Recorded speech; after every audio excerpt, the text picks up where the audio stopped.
राज्यसभा चुनाव के विवादों के बीच इस वक्त जो है हम खड़े हैं मनोज विश्वास के आवास के सामने।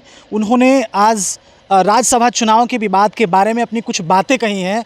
मैं चाहता हूं कि वो बातें आप आज सुन लीजिए कि आखिर उन्होंने वोट क्यों नहीं दिया। पे जो आरोप लग रहे हैं कि आपने गठबंधन का साथ नहीं दिया, क्या कारण हो सकती है? वोट क्यों नहीं किया आपने? जी।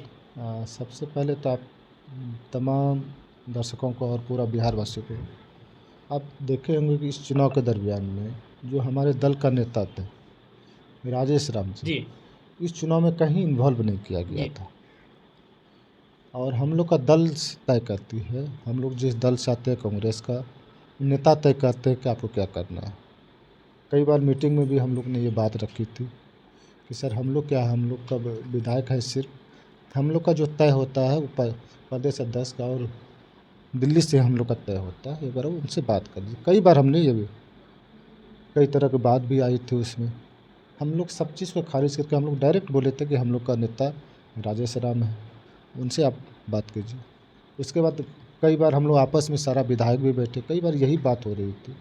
लोग सभी का तरफ से यही मैसेज आ रहा था, जब हमारे दल का नेता को चुनाव में इन्वॉल्व नहीं किया जा रहा और सम्मान नहीं दिया जा रहा है तो हम लोग क्यों वोट गिरा।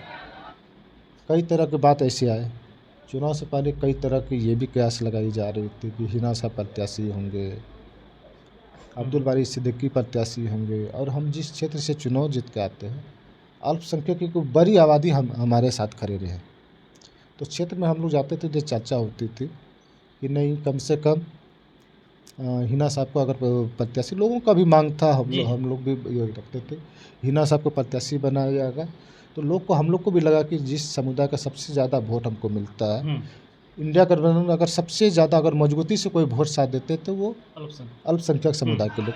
तो हमको लगा कि अगर वोट देते हैं तो इसके साथ वो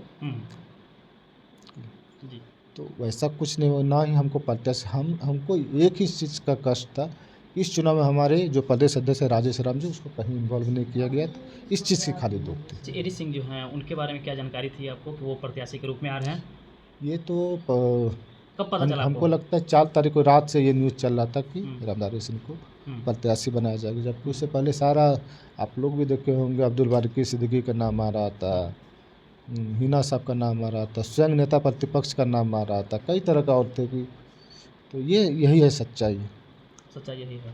चलिए, तेजस्वी जी से लगता है कि इतनी बड़ी चूक हुई है राजेश राम जी से, इसके बारे में राज्यसभा सांसद अगर भेजनी हो अपने प्रत्याशी को तो बात नहीं की होंगे। हम लोग को स्वयं ये पता नहीं था कि हम तो 2-3 दिन पहले सिर्फ आगाह कर दे बोले कि आप स्वतंत्र, आप लोग जो निर्णय लीजिए उसके साथ हम लोग, मगर बाकी विधायक इस तरह से करेंगे। उस पर भी कहीं न कहीं इस पर हमको लग रहा है कि अगर हम लोग चुनाव हारे हैं, कहीं न कहीं हम लोग की अपनी एक पहल की कमी के चलते आज हम लोग का ये परेशानी देखना पड़ रहा है।